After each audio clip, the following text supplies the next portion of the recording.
আপনাদের কেন মনে হচ্ছে যে ইন্ডিপেন্ডেন্ট কনস্টিটিউশনাল বডিতে অ্যাপয়েন্টমেন্টটা প্রাইম মিনিস্টারের পাওয়ারের সাথে জড়িত? এই ধারণাটা মনে হওয়ার নয়, এই ধারণাটা হচ্ছে যারা রাষ্ট্র পরিচালনার অভিজ্ঞতা আছে, যারা পার্লামেন্টের অভিজ্ঞতা আছে, যারা সরকার পরিচালনা করেছে, তাদের অভিজ্ঞতা হচ্ছে যদি এই অথরিটিগুলো অন্য কোনো বডি ঠিক করে আইন ছাড়া, তাহলে পরে যা হতে পারে যে প্রধানমন্ত্রীকে প্রতি পদে পদে রাষ্ট্র পরিচালনায় বাধাপ্রাপ্ত হতে হবে। সেজন্য বলছি ইন্ডিপেন্ডেন্ট আইন করে, আইনের মধ্যে সার্চ বডি করে করেন না, আমাদের তো আপত্তি নাই। না, আপনি আইনের কথা বলছেন, আমি একটু দৃশ্যত বিতর্ক কিন্তু এটা আলোচনা প্লিজ। কেসারেন শেকড় থেকে শিখরে আলোচনা। আমার প্রশ্নটা হচ্ছে যে যে সাংবিধানিক প্রতিষ্ঠানগুলো স্বাধীন, যেখানে প্রধানমন্ত্রীর হস্তক্ষেপ আসলে সংবিধান বহির্ভূত, সেক্ষেত্রে সংবিধান যদি লিখে বলে যে প্রধানমন্ত্রীর হস্তক্ষেপ থাকবে না, তাহলে এটা সংবিধানে কি অর্থে এটা প্রধানমন্ত্রীর ক্ষমতা কবে? এখানে বুঝার ব্যস্তম হচ্ছে আপনি যে সার্চ কমিটি অথবা এই কমিটির কথা বলছেন, সেই সার্চ কমিটি এটা যদি আইনের মধ্যে আপনি অন্তর্ভুক্ত করেন, তাইলে আর সংবিধানে তার নিয়োগ কমিটি বলতে আর কিছু লাগে না। না সালাউদ্দিন ভাই, সমস্যা সংবিধানে আনতে হবে, সংবিধানে আনতে হচ্ছে এই কারণে খুব খুব খুব ভালো কমিটির কথা তৈরি করে দেওয়া হলো, অর্ডিন্যান্স হলো, সেই অর্ডিন্যান্স যেহেতু অর্ডিন্যান্স অথরিটি ইমিডিয়েটলি ইফেক্টিভ হবে। যে কোনো রাজনৈতিক দল এখানে উপস্থিত যে কোনো রাজনৈতিক দলের ক্ষমতায় যাওয়ার সম্ভাবনা আমি বিবেচনা করি, তারা সংখ্যাগরিষ্ঠতা পেতেই পারে, প্রত্যেকটা, আমি তাই মনে করি। অনেকে অনেকভাবে এই দলের কথা বলছেন, আমি সেটা বলতে পারছি না।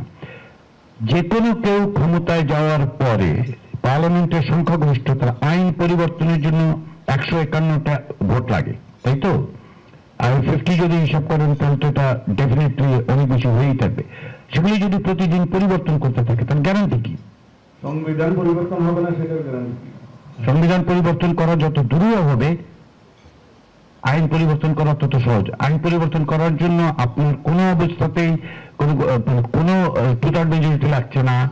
আপনি যদি দুটো হাউসের কাছে যেতে হচ্ছে না, কারণ আপার হাউসে আমরা যে প্রভিশনস আমরা আলোচনা করেছি, আমরা আলোচনা করতে পারি যে আপনি মানে অনুমতি লাগছে না, তারা এটা রিভিউ করে ফেরত পাঠাচ্ছে, অ্যাপ্রুভড হচ্ছে, ফলে কিন্তু সংবিধানের ক্ষেত্রে তো সেই অবস্থা থাকবে না। আইনের ক্ষেত্রে তাহলে আমরা এখানে আলোচনা করে সংস্কার কমিশনের সাথে একটা জাতীয় ঐক্যমত্য প্রতিষ্ঠার জন্য যে প্রচেষ্টাটা নিয়েছি, সেটা কি কোনো মানে আছে? আমরা তো এখানে একমত হচ্ছি আইনগুলো এভাবে পরিবর্তন হবে, আমরা সেটা জাতীয় সমাজে তৈরি করছি।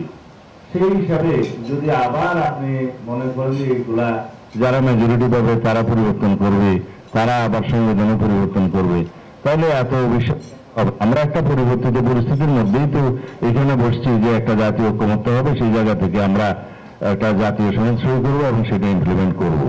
সেই ট্রাস্টটা যদি না রাখতে পারেন, তাহলে পরে ভবিষ্যতে যাই আপনি সংবিধান সংশোধন করবেন, সেটাও তো পরিবর্তন হবে না, এই ট্রাস্ট তো রাখা যাচ্ছে না।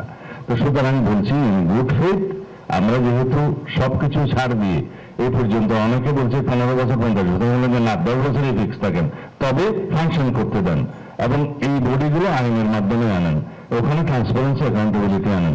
আমি খুব যুক্তিসঙ্গতভাবে বলছি যে পাওয়ার ব্যালেন্সের জন্য অন্যান্য অর্গানাইজেশনগুলো, ডেমোক্রেটিক অর্গানাইজেশনগুলো আমরা একই সাথে কনস্টিটিউশনাল অর্গানাইজেশনগুলোকে স্ট্রেনথেন করি, সেই বিষয়ে একটা কনসেনসাসে আসি।